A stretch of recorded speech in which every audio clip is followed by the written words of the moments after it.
Hello, and welcome to another episode of Sacred Games Daily. We're back for round two.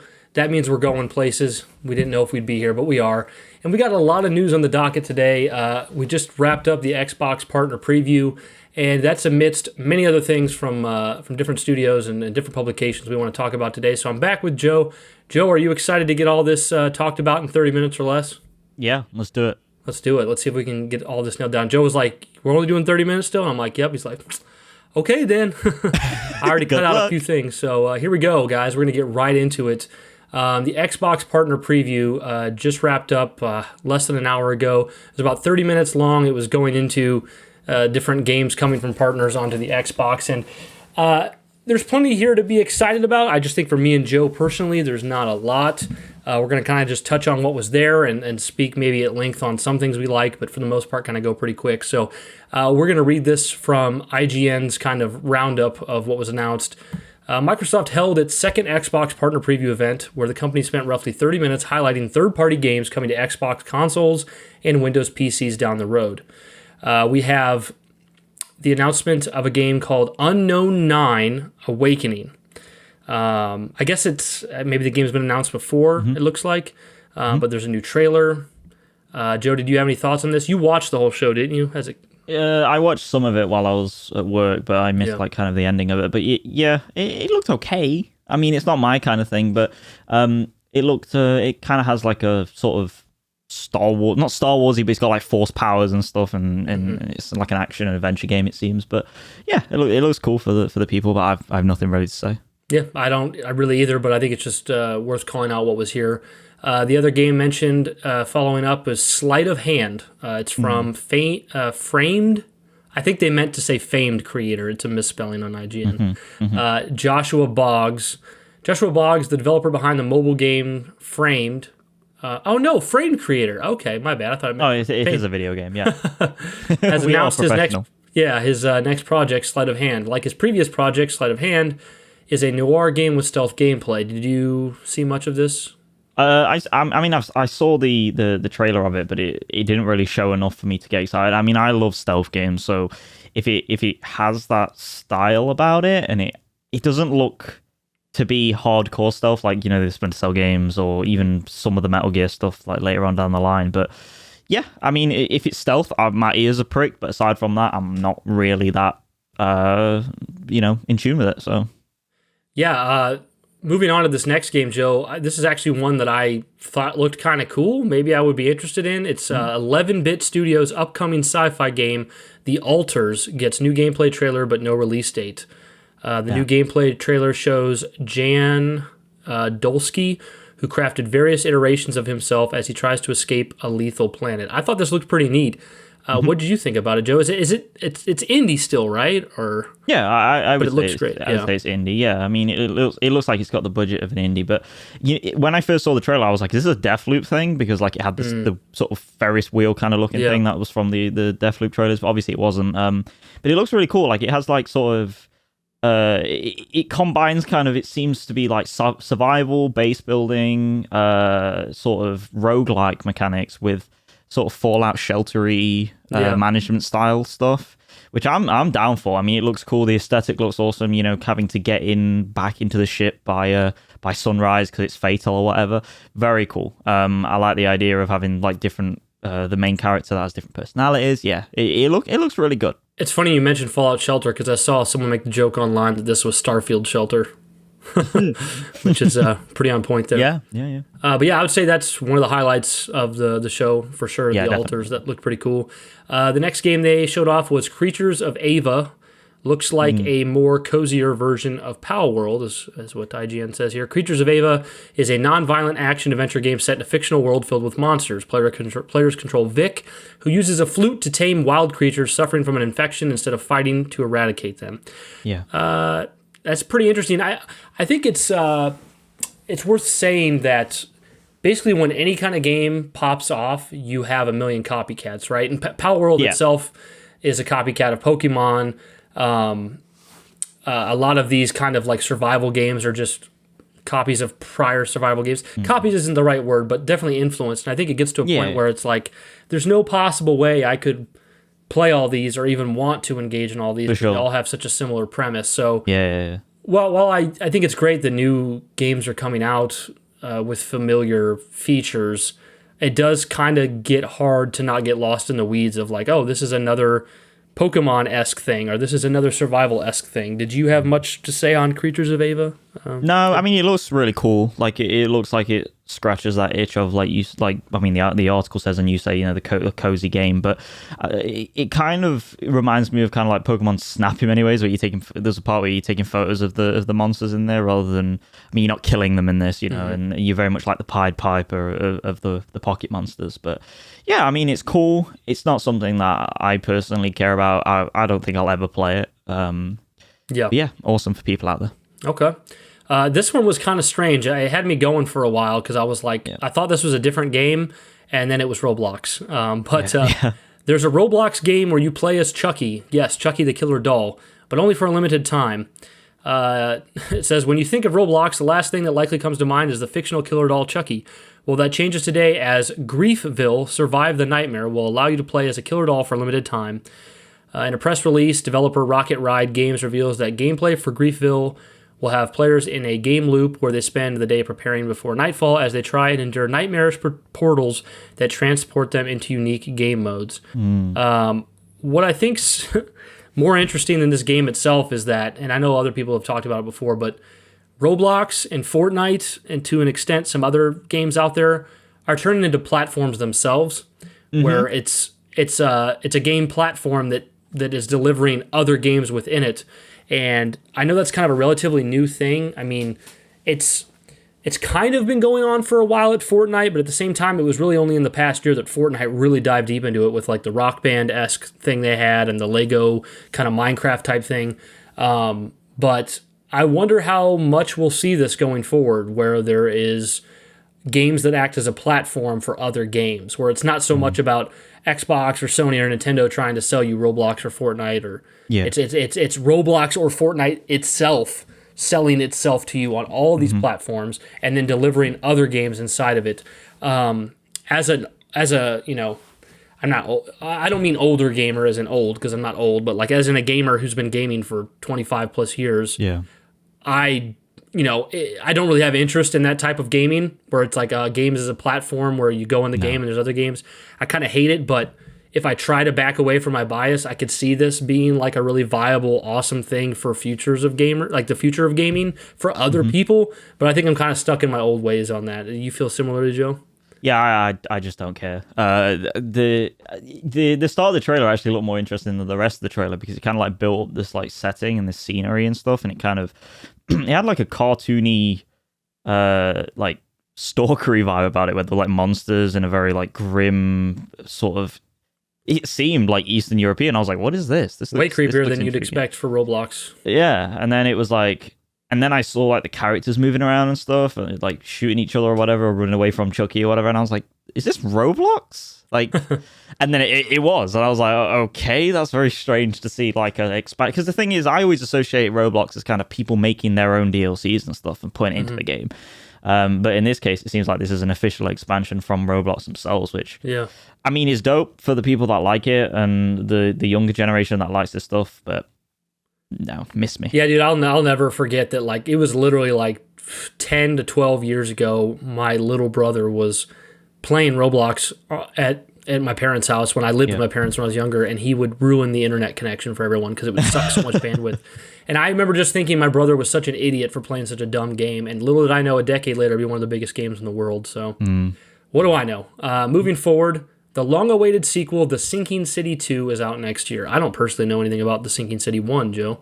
It says, following a long legal battle regarding publishing rights for the original game, Frogwares has finally revealed that The Sinking City 2 is finally coming out sometime next year.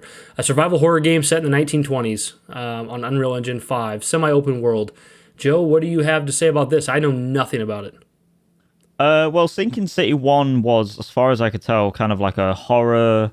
Lovecraftian-inspired Cthulhu game, if I remember correctly anyway.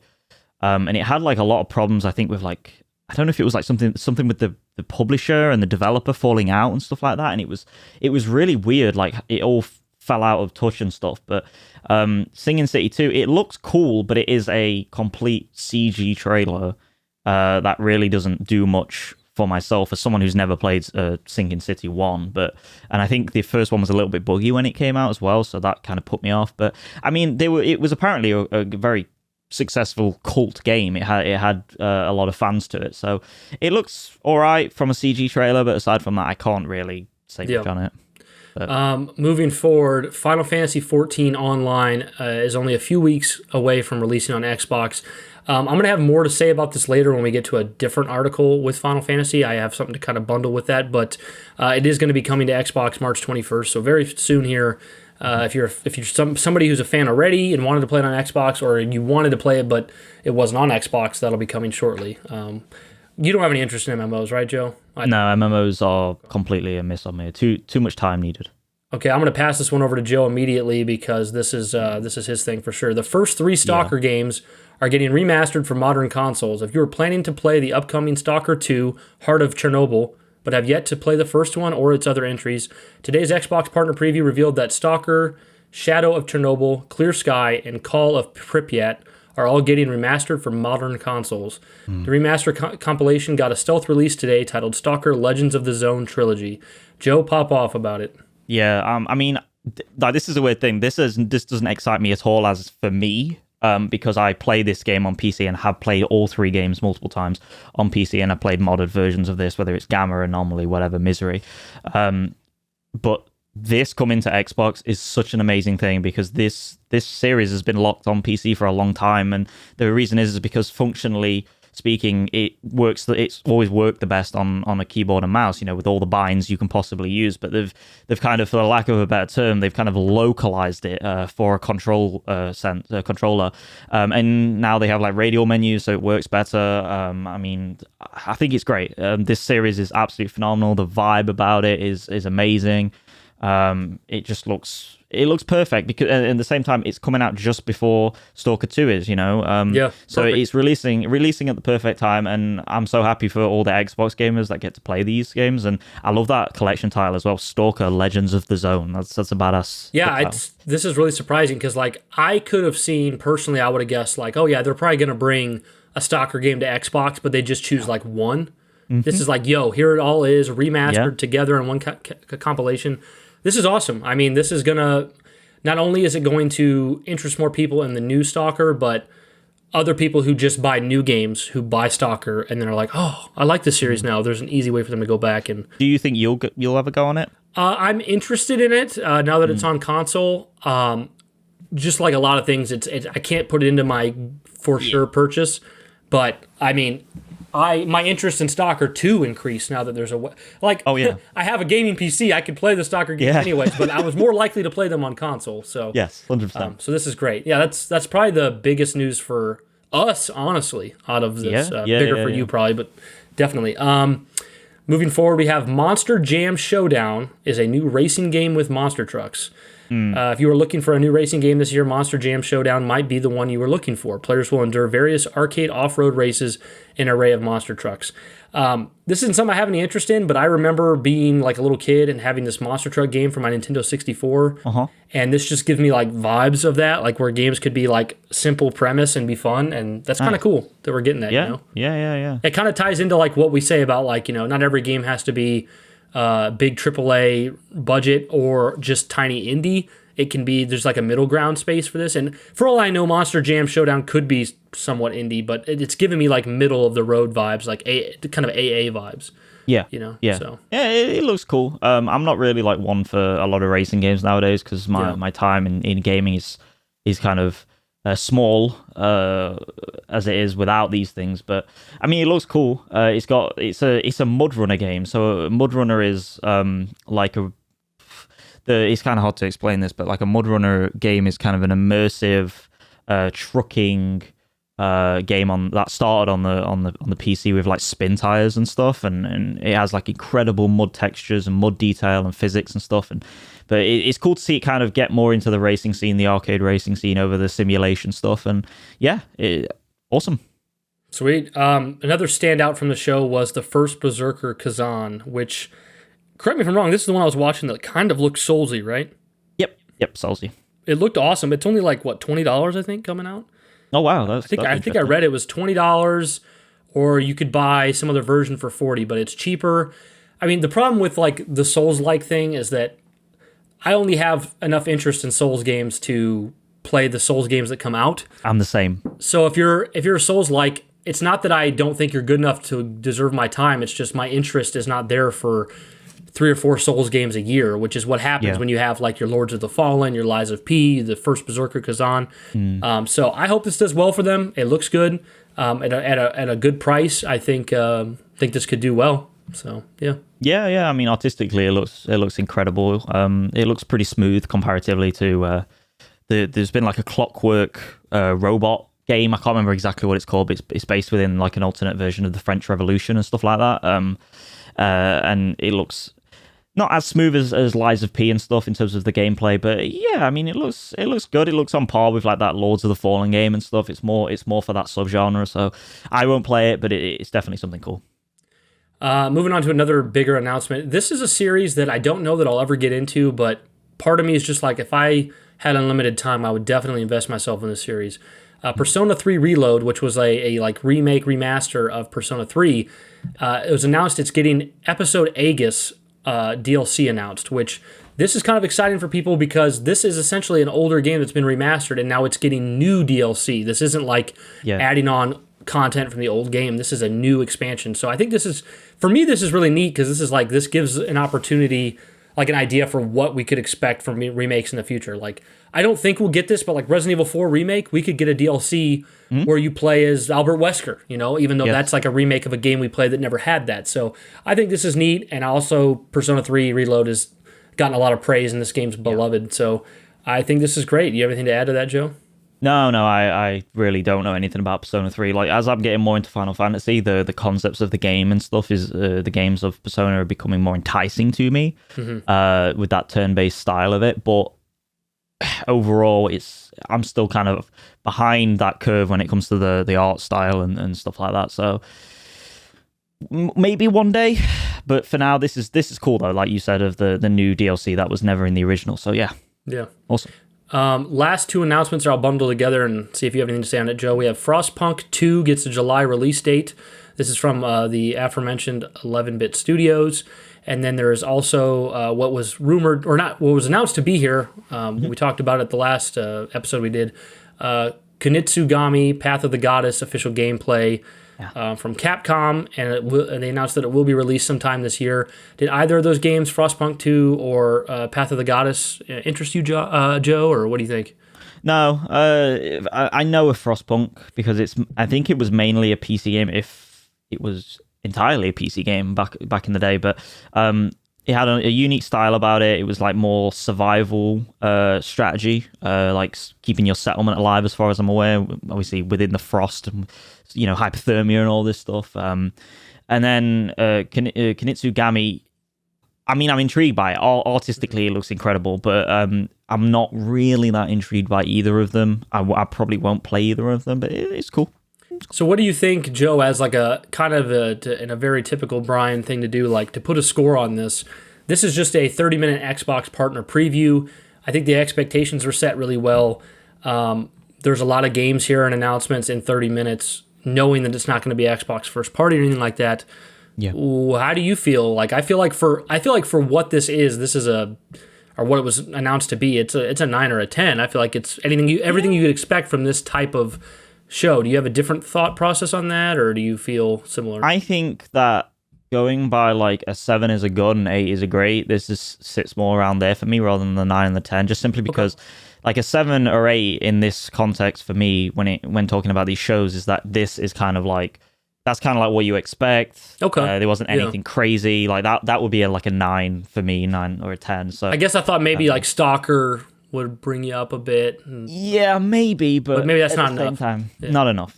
Okay, totally fair. Yeah, so not really a showcase that we expected. You know what would have given it a 10 though? What's that? If Halo turned up. Halo turned up. Where was Halo? We waited all week for the Xbox partner showcase to see Halo, and it wasn't here. Xbox is dead. No Halo? Dead. Moving on, guys, from the Xbox partner preview event, we got a couple other interesting topics we want to talk about. This one, really, I woke up to this one this morning and I thought, man, this is not something I'm used to hearing. Capcom is increasing its starting salary in Japan by more than 25%. Existing employees will also get a bonus and a rise in salary. So I just think Capcom is on an absolute tear. Their Resident Evil remakes have been amazing. Street Fighter 6 was amazing. They had like other titles in the past, like Devil May Cry 5. And what's the big one they have upcoming here soon? Oh, Dragon's Dogma 2. Dragon's Dogma, yeah. Capcom's killing it with like putting out stuff people actually want to play, and they're high quality.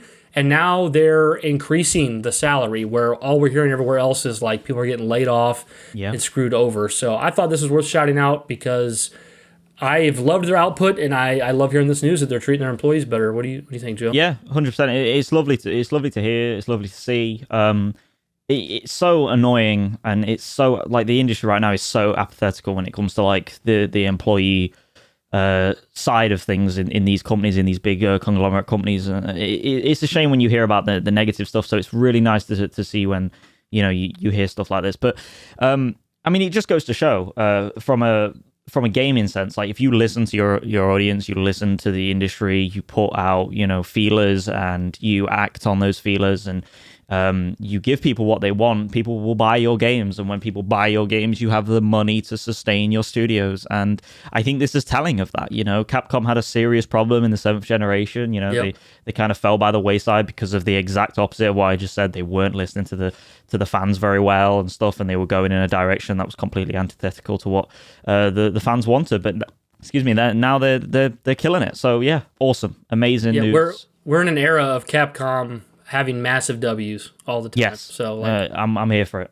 And enjoy this while it lasts, because usually these things don't last forever. I would prefer they did. Yeah. Just kind of like like the news of like EA canceling the Mandalorian game. It's like I actually thought EA was really turning it around. I mean, they weren't a great publisher, but like the Jedi games and the way they turned around Battlefront, and it seemed like they were they invested in like Immortals of Avium and like single player stuff. I was like, oh, EA is turning around, and now they're like. Nope. With this news, I'm like, oh, maybe we're going back to old EA. They're like, we're going to rest on, sports and our in-house franchises. But so this is an awesome arc for Capcom. Moving to this is probably my very biased, most personal favorite thing we're going to talk about today. This is from the Washington Post. I don't subscribe to the Washington Post, so this is an excerpt pulled off and screen capped for Recetera. This is really kind of shocking that it took this long for this information to come out. I'm kind of surprised why. So this is the screen cap directly from the article. Securing the Final Fantasy VII trilogy as a console exclusive is a feather in the PlayStation cap. It's part of recognizing the original game's importance as a defining game for the PlayStation experience, said Christian Svensson, Vice President of second and third-party content ventures and strategic initiatives at Sony Interactive Entertainment. So I'll continue to read, but this is confirmation that Sony has got exclusive rights to the entire Final Fantasy VII Remake trilogy on their console, which kind of seemed to be the case based on the fact that we're this far along with 2 games and there's no sign of it coming to Xbox or anything like that. The only thing that I think really made us like interested that maybe it was coming to Xbox is, first of all, back when Remake was coming out, the original like advertisement said PlayStation exclusive till a certain date, and then the next follow-up it had removed that, and it was like, oh, there is no date, it's just exclusive. So the negotiations maybe were like not finalized when Remake was coming out. I don't know, or it could have been a misprint, but it certainly seemed like something that was planning to come other places at the time. But reading on, back in that same console generation, he's referring to the original PlayStation, Sony Computer Entertainment had few franchises of its own, and in order to find its place in a very competitive video game industry, we sought to win the hearts and minds of key third-party developers like Square. That focus on third-party partnerships, releasing games made by outside studios, is ingrained in our DNA to this day, he said, and connects directly to how we've worked together on Final Fantasy VII Rebirth. So for me, like everyone says, and it's like beating a dead horse, I would prefer these games came out on all platforms. All Xbox, Nintendo, PlayStation. You can just play anything you want anywhere. Like, of course, as a consumer, why would you not want that? And anybody who is listening who's like low-key a fanboy or maybe high-key a fanboy, it's like, as a consumer, why wouldn't you want the options to play the games you want on any console? Yeah, it doesn't change the outcome for you at all. No, you could still play it where you were playing it already. Exactly.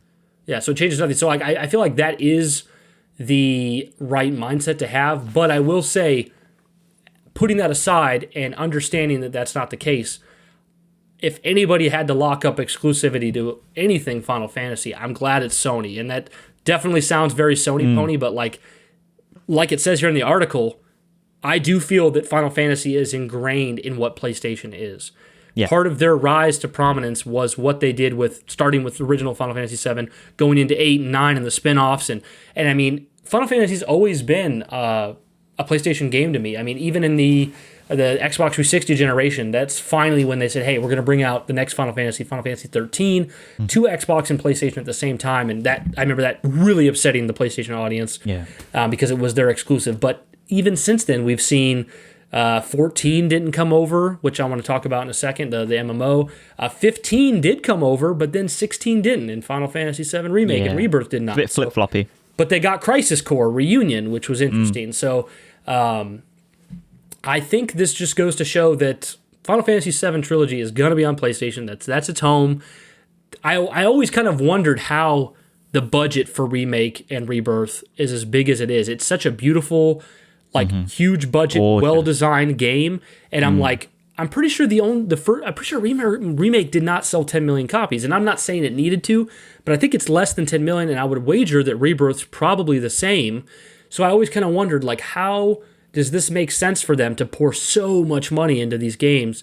Well, if Sony directly paid for an exclusive bag for a whole trilogy, that had to not be cheap. That's a lot of money. I would think, am I crazy, Joe, to say maybe multiple 100 million for the 100%. Yeah, for the whole trilogy? Yeah. So that's definitely. I mean, that could have effectively paid for the entire development costs of one of these games outright. Sony could have just straight up paid to have for Remake's development, and then the next two games is where they get their profits or something. Yeah. You know what I mean? So I mean, the Final Fantasy VII as of September 2023, the remake that this is, sold only 7 million. Yeah, so I'm saying less than 10 million. Yeah. Which is, and a lot of people, as a lot of people know, you kind of need to be selling 10 million copies to really kind of be profitable in AAA Steam. What as expensive these games are, yeah. Yeah. But I mean, in many ways, to me, this is just kind of the writing's been on the wall for a long time with this. And in many ways now, it's kind of the emperor has no clothes. It's just kind of expected. It's kind of weird they waited this long to finalize the deal and make it public. But at the same time, in many ways, like you said just now, they paid for the franchise on their platform to be first party / second party. That comes to PC later.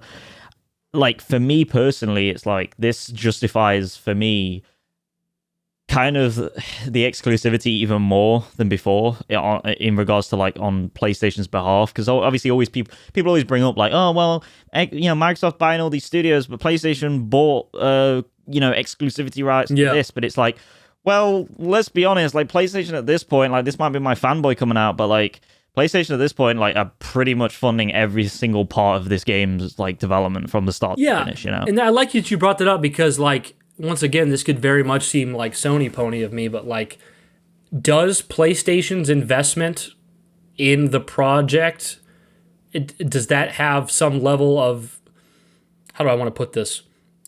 Is this trilogy able to exist the way it does because of such a large investment from Sony? Because if that's the case, you don't think so, Joe? No, I do. Okay. 100%. Because if that's the case, then I'm okay, well, I love these games so much, and if they're able to exist as they are, and especially only, quote unquote, only selling 7 million copies a piece or whatever, because Sony's investment, this is so worth it being exclusive to that platform. You know what I mean? Yeah, and the thing is, right, is I say this all the time. From a AAA standpoint, Nintendo and Sony are at the top when it comes to that polish, right? They've only slipped a few times, Forspoken and maybe Days Gone. I knew you'd say that, yeah. And at the end of the day, it's I would rather, in many ways, this be a first party for the sake of the game's quality than it be third party and be out in the wild, kind of I don't know.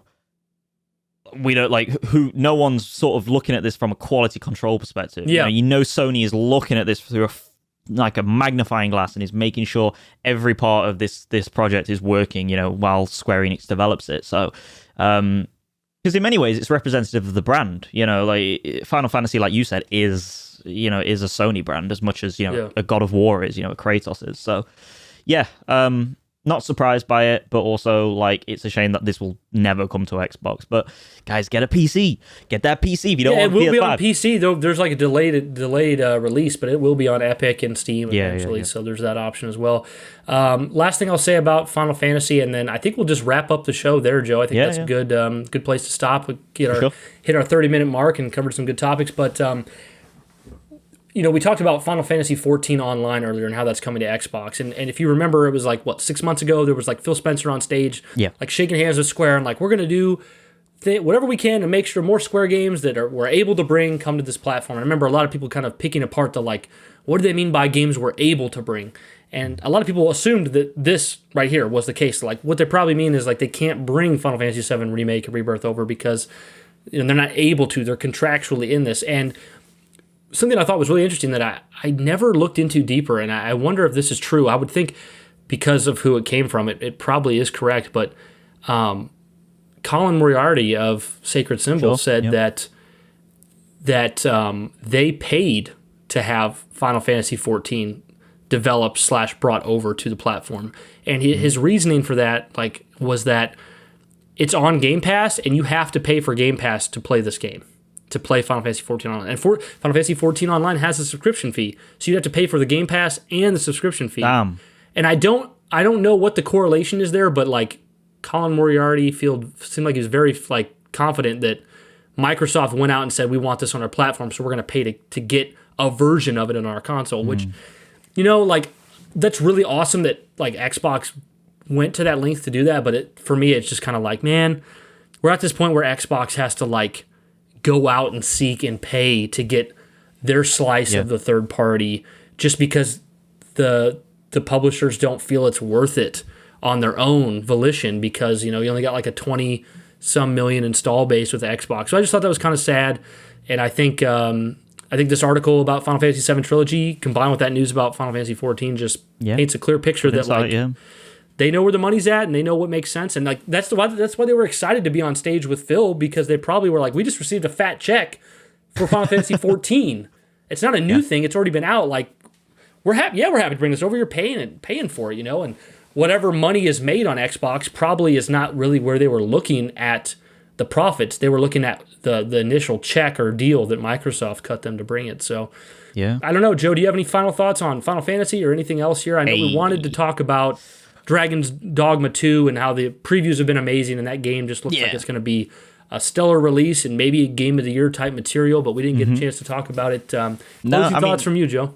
Yeah, I mean, it's interesting news all across the board. It's been a pretty good day for news, I would say. Like, it's been quite nice, not too overbearing. Because that's the thing, when you do these shows that are on a time limit or whatever, or just in general, like you feel sometimes like, oh my God, how do we cover all this? Even in a 4-hour, stretch. But because I mean, me and Brian can talk about this for ages. Oh yeah, there's just what we talked about could have been expanded times 3, and there's several articles I left out.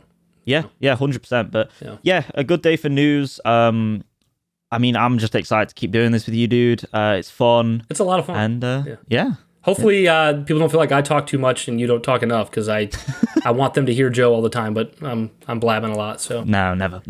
But guys, thank you so much for tuning in to another episode of Sacred Games Daily. And as always, keep it sacred daily. Boom.